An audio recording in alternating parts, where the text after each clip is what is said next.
This is Busted Pencils, fully leaded education talk. Here are your hosts, Dr. Tim Slecker and Dr. Johnny Lupinacci, educated educators talking education. It's Friday. Busted Pencils, fully leaded education talk, educated educators talking education. Johnny, Jess, Chad, Jimmie, full house today on this Friday. Johnny, look around, man. Right? I love it, man. Free throws and face-offs. You know, it's been a heck of a winter season of essentials. That's what we call them here at Busted Pencils. Not extracurriculars, but essentials to public education. All that extra programming. Sometimes we call it athletics or sports, but it's so many more things. Two of our favorite guys here from Civic Media, you know, in Wisconsin, sports and school things. So I'm excited about this episode, Tim.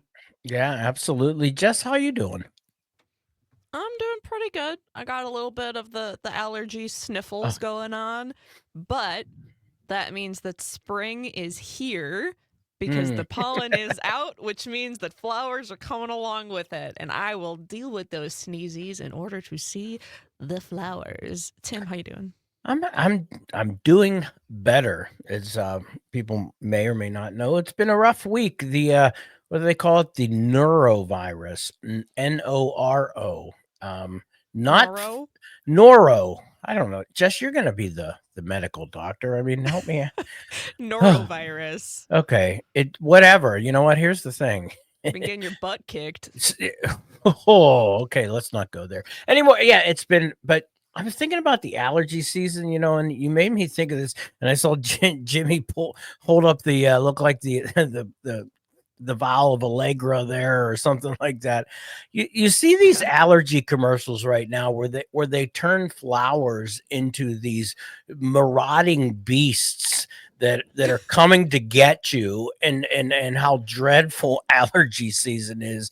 And I know they've been out there before, but for some reason I've just paid more attention to them, thinking, wow, what a horrible way to introduce spring coming, as if it's this big monster coming to get you, instead of, you know, some daylight, some sunshine, some life reoccurring. No, it's just a monster coming to make your life miserable again. But thank goodness, you know, for those allergy medicines that are out there. Whatever it is your choice, Allegra, Benadryl. Yeah, we don't even want to go into it. But Jimmie and Chad, welcome to this Friday. Chad, I know you're sitting there going, I got to get through this Friday so I can get to the weekend. Isn't Friday the beginning of the weekend, Chad? I'm sitting at work. It's not the weekend. I was looking around. Am I missing something? No, it is not the weekend until 4 o'clock for me. I'm trying to get out here around 4. So no, it's a work day. How can it be a weekend if it's a work day? That's but right.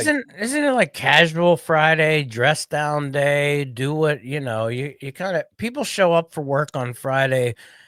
You know, bosses don't assume anybody's really working. It's just Johnny's like, what are you talking about, Tim? Yeah, Tim, come on, man. It's a work day. We're not on furlough yet. I'll be 100% honest. In the other screen, I've got the NCAA tournament going, and that's been my day for 2 days. So the weekend arrived for me yesterday. And all I know is the bosses may be watching this, and I'm not going to say it's the weekend. It's not the weekend.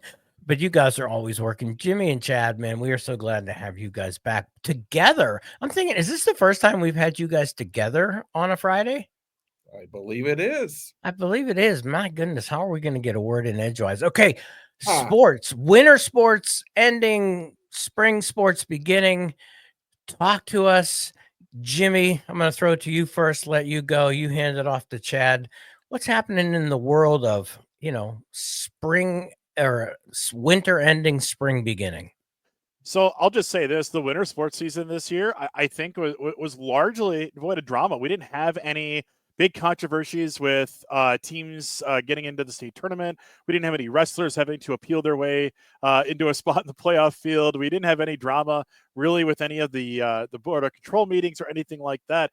a lot of it's setting the table for what's coming in April. So what's coming next month, about a month from now, when the membership will vote on things like NIL and looser restrictions on summer contact, which are big topics coming up next month for the WIAA membership. But in terms of the winter sports, I really feel like this season was very strong, but it also highlighted a couple of the issues that kind of exist within winter sports. One being the domination of co-ops and things like that in hockey, as well as a state venue that for whatever reason, we just can't find the right spot to put hockey in Wisconsin. We just keep finding ourselves either it was too big of a venue with bad ice, or now too small of a venue to hold everybody in. Chad actually could speak more to that, as he was covering state hockey this year for WXCO. But that was one. And obviously the other one, the other thing that kind of reared its head was just the lack of a shot clock in Wisconsin. A lot of our neighboring states have gone to it. Wisconsin did briefly go to it, then rescinded, and it didn't make the table for the membership this year, coming out of advisory. So it'll be something that's on the table, I think, in the next year or two. It's in the NFHS handbooks now as kind of a standard, and there's rules for it. There's things set up for it. A lot of schools that have built new gyms, including in my district, have a shot clock installed and ready to go, just sort of assuming that it's going to happen one way or another here in Wisconsin. So those are kind of the same recurring issues we have in winter sports. But I think other than that, just in the terms of the play and just the tournaments, everything has been about as good as you can expect.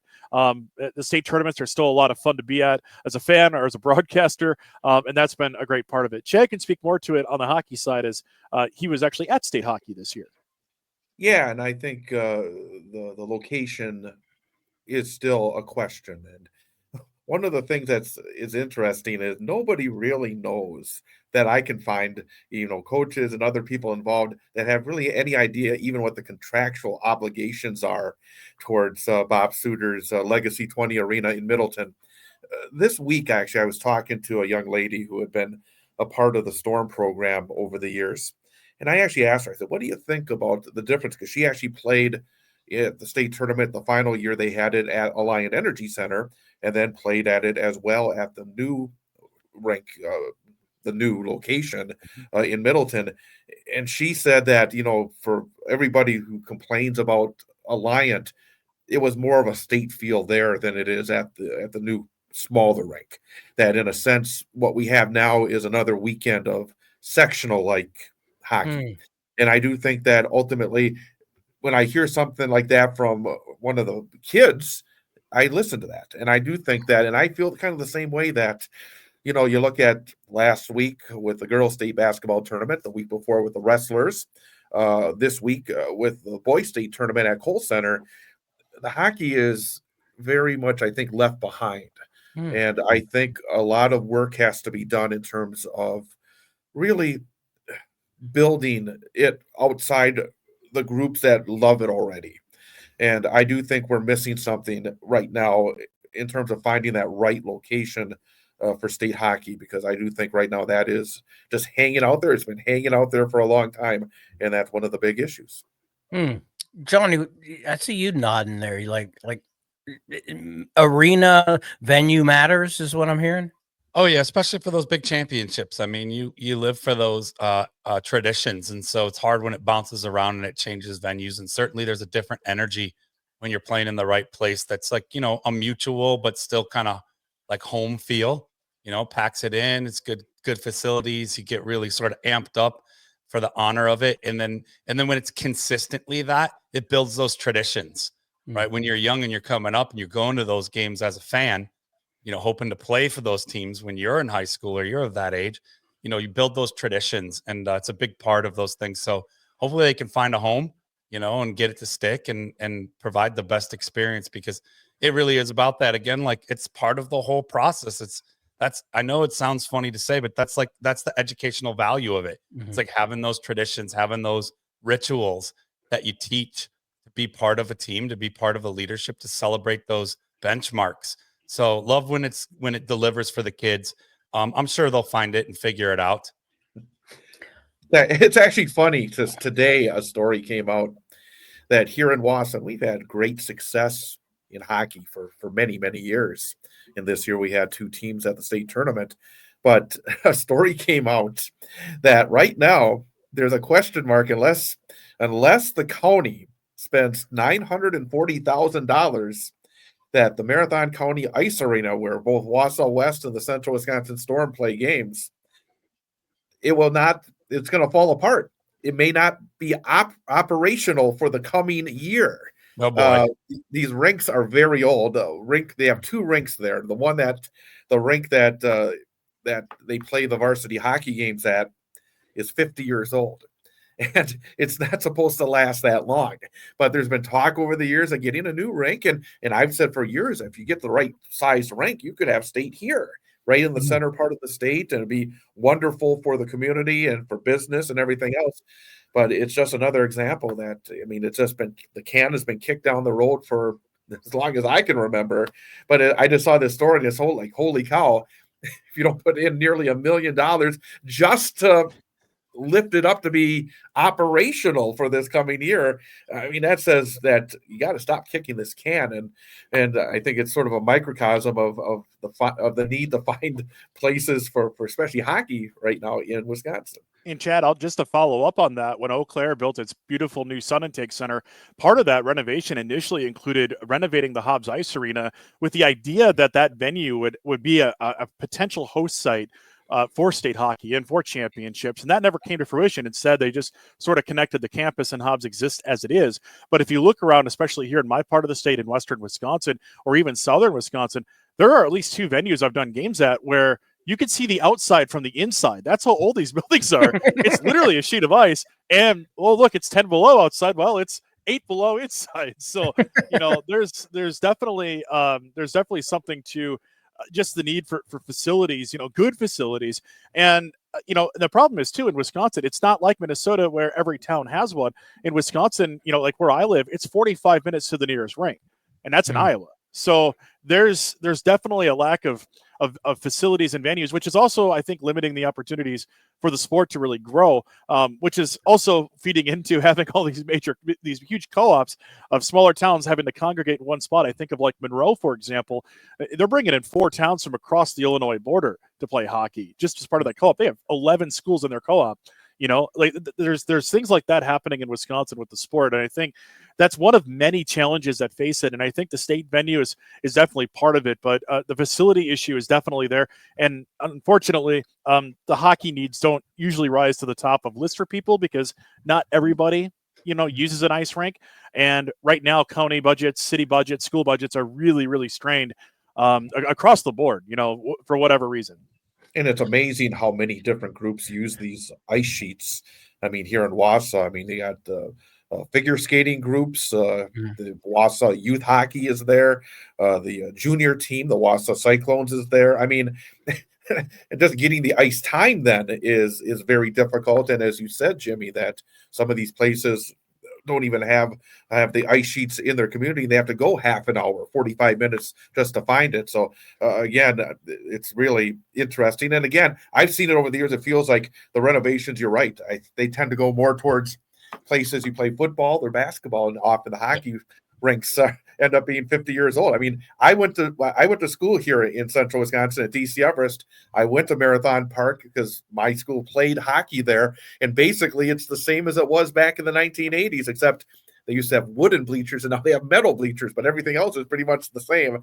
And they've really milked this facility for a long time. Yeah, it's Johnny, a good example too, Tim. We talk about it here about the partnership between these essential activities and our local economies. right. Hockey is unique too in the sense that the sport itself, and athletic directors can probably speak to this more. I'm just a coach, so I experience hearing it kicked down to me what arena we're practicing at, where our games are going to be, and such. But all that's like a partnership between local businesses, these rinks, and our public schools, right? So it's really not like a lot of the other sports where we can have those facilities in our district or as part of our school. They're really out there partnering with local businesses, and so it's part of strengthening the local economy. So would love to see things things boosted up for hockey, especially for all these young players in a growing sport. I'm a big Storm fan, so I've been following them, and they had a good run this year, great hockey. But we see like the growth of women's hockey, especially in Wisconsin, at the collegiate level, all the way down, to the youth levels. It's probably, I'm speaking out of, context here with any facts, but it's one of the faster growing sports across the country. So, it's exciting to hear these things and just remind our listeners, like, these are really important ways. These essential activities are part of our local economies. Public schools play, a real partnership in that process. Yeah. Man, we keep talking about this too. You just say that, the resources, Jimmie, you pointed out too, if we're going to grow this sport and we're going to get those kids that are interested, they got to have access. And so how do we create that access to allow more people to grow in that sport, as we're developing it? That any surprises though, Jimmie, Chad, for finals in the winter sports? Just as a quick follow-up to the hockey thing too, Wisconsin Prep Hockey had a great article about small town hockey and how they approach all this. And he's speaking specifically of Medford, which is a small town in north central Wisconsin. So if you need more on that, it's there. I would say there's not really any surprises to me. You have your usual upsets every year, but to be honest, it's high school kids, so you don't look at this like you would say the NCAA bracket where a 1 goes down to a 16 and it's earth shattering, right? In Wisconsin, you might have a 1 seed or a 2 seed fall along the way, but again, you're talking about kids playing sports, and that's going to happen. Like that's just part of it. Like I said, I'll just stick with what I said earlier. I really felt like this winter sports season was pretty solid overall. I feel like I think we've had a good run of state championships this winter, Chad. Yeah, and last time I was with you guys, I mentioned again the huge upset was Stevens Point, the number 1 ranked team in the state the entire year, going down in their first playoff game after going 24-0 on the year. That was a massive upset. I mean, that again, I think that may have been the biggest upset in the years I've been following high school sports here in central Wisconsin. So that was absolutely huge, and that opened things up. And then at the state hockey tournament, the number 4 seed at state, Madison Edgewood, actually won the tournament. Very tight games, but it really did open things up. On the basketball side, I think I have not seen anything that would be up to that level. In terms of any upsets, I think that it's been a little bit more calm in that respect. So yeah, but that Stevens Point loss will be one that people around here will talk about for a long time. And then, hey, transition too. It is, as we said, it's sprinter, as Jess said. It's time for spring preview, though, that we're going on. Jimmie and Chad, what is Civic Media going to be up to as the spring sports kick on? Chad, jump in there first. Well, in two weeks, I'm counting it down. We'll knock on wood because, I look outside and there's snow out there right now, but scheduled to have our first baseball broadcast coming up in 2 weeks. And we'll be doing baseball and softball coming up here in the spring sports season. It's always fun after being in those arenas all winter long to be out there and feel the sunshine and have a 70-degree afternoon and enjoy that, because that really is one of the fun parts of doing spring sports. But yeah, we're starting the baseball and softball coverage in 2 weeks. And in fact, spring sports actually is underway. I was talking to somebody just this morning. There was a track meet, an indoor track meet yesterday that started things off. So they've started spring sports already this week with the indoor track season. UW-Platteville hosted an indoor track meet here in southwestern Wisconsin on Wednesday, so Chad is right. We are underway. WXCO is one of 3 stations I consider kind of the crown jewel in Civic Media of high school sports coverage, and that's because they offer kind of the year-round package. You got every sport. You got football, you have volleyball, hockey, basketball, baseball, softball, and soccer in some cases, and wrestling and everything else. So Chad has one of those stations. Richland Center is another, and then Park Falls is the third. We'll also have some home baseball coverage in Baraboo on WRPQ. So we have 4 stations in the company that'll be covering spring sports. You talked about fast-growing sports, and another sport it's sort of at the club level in Wisconsin, but is sanctioned in nearby states, is girls flag football. And in fact, in my community, we actually just started a youth league for it, sort of anticipating the sport growing even more, not just for girls, but for boys too. But it's now a college sport at 2 different universities in Wisconsin, and I'm sure more will follow. Ripon was the first one on the board with that. Man, that's cool. Okay, I know the big question out there, though. What about pickleball? I'm not broadcasting any pickleball. I don't know about Chad, but I'm going to take a pass on that. No, I'm thinking about that. It's just like, whoa, it's like, okay, when I join a pickleball league, what does that say about me? Hopefully that's not an up and coming sport with the youth. Chad and Jimmie, though, as we continue to move into spring, and Chad, you made me think though about sitting out there covering a nice spring baseball game, 70 degrees, sunny, but the reality is you might also be out there 41 degrees with snow flurries in the air covering that game too, right? I'm trying to be optimistic because you're exactly right. I mean, there's a better chance of light rain and wind that blows, and the thing that's really interesting around here, for whatever reason, where the baseball and softball diamond is at Wausau West, is the windiest part of town. And I mean, literally, every time I go there, the wind is howling. It's okay when it's warm, but it can make for a very chilly afternoon. And because I set up the table outside, and I've had more than one time where my computer has been knocked right off because of a gust of wind. So, Chad, you got to do what they thanks do. for reminding me of what I may deal with in a couple of weeks. Yeah, you got to do what they do in Richland Center, and that when Phil and Henry are all calling games, they actually bring a UTV out to games, and they call it for the UTV. So I've that's seen what you those. need. I've seen people do that. You're exactly right. Where they just like, I'm not going outside. I'm gonna get on top of the hill, look down, and call it right from my vehicle that has the heat turned up all the way. There you go. It just made me remember, that for the years that I lived there in the Madison area, Verona, both of my kids ran track, and I remember track meets. You say, being out there and going like, this is miserable, because it's windy, there's snow flurries in the air, there's a bit of rain, and I could look over at my daughter, and she's got this look like, Dad, why did you make me run track? Yep. and I was almost thinking to myself, why did I make her run track? Because here Johnny, you got thoughts there? Spring sports in the Midwest. I mean, I played and coached lacrosse, and it was the same thing. It could be snowing, could be 80 degrees. You gotta just adjust and go with it, at least for a few months. Yeah, it is. Well, Chad, Jimmie, always love busting pencils with you guys. Can't wait to see you again soon. Keep it going out there. And hey, everybody, you know what? Now is time for your moment of Zen.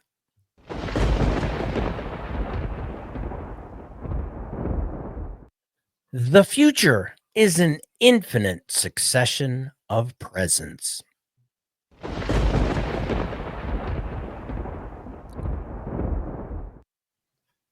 Thanks for listening to this episode of Busted Pencils, Free Throws, and Face-Offs with Civic Media's very own Jimmie K and Chad Holmes. And remember to grab great podcasts packed full with more Busted Pencils content on Apple Podcasts, Spotify, and of course on the Civic Media website, or you can catch us at bustedpencils.com, where you can follow, like, review, do you however you do. Hey, and don't be late for homeroom on Monday. Be sure to grab next week's class in session on Wednesday. And if you don't already know, well, then you're going to love this. You can catch Busted Pencils live at 3 p.m. Central Time every Saturday across all the Civic Media Network stations for an hour of your favorite blue-collar scholars, Tim and Johnny, and keep busting pencils.